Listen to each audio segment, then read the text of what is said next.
সংবাদ পাওয়ার সাথে সাথে আমাদের এই যে ভোরবেলা থেকে আমাদের কিন্তু যে টল পার্টি ছিল এরা এই জায়গায় উপস্থিত ছিল। তার পরবর্তীতে আমাদের আরও ওনাদের রেল কর্তৃপক্ষ যখন আমাদের কাছে সাপোর্ট চেয়েছে আমরা তার পরবর্তীতে আরও ফোর্সের ডেভেলপমেন্ট আপনারা দেখতে পাচ্ছেন। নিরাপত্তার জন্য যা করণীয় দরকার আমরা সর্বোচ্চ ব্যবস্থা।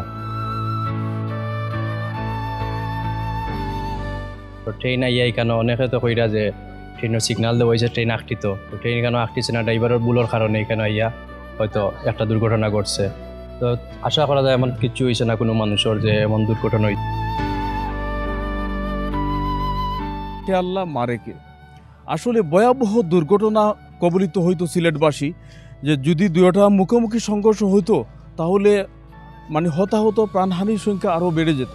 তো যাই হোক, আজকে যে এত বড় দুর্ঘটনা থেকে রক্ষা পেল সিলেটের 360 আউলিয়া হযরত শাহজালাল শাহপরাণ পুণ্য স্মৃতি বিজড়িত অলি আউলিয়াদের দোয়ার বরকতি হয়তো আজ সিলেটবাসী ভয়াবহ দুর্ঘটনা থেকে রক্ষা পেল। এজন্য আমি আহ্বান জানাবো ড্রাইভারদেরকে, ওইটা যেহেতু নাইটে ছেড়ে আসছে চট্টগ্রাম থেকে সিলেটের উদ্দেশ্যে, সম্ভবত ধারণা করতেছি আমরা যে ড্রাইভার হয়তো তন্দ্রাচ্ছন্ন অবস্থায় ছিলেন বা ঘুমন্ত অবস্থায় ছিলেন, যার কারণে এই ধরনের ভয়াবহ দুর্ঘটনা ঘটল।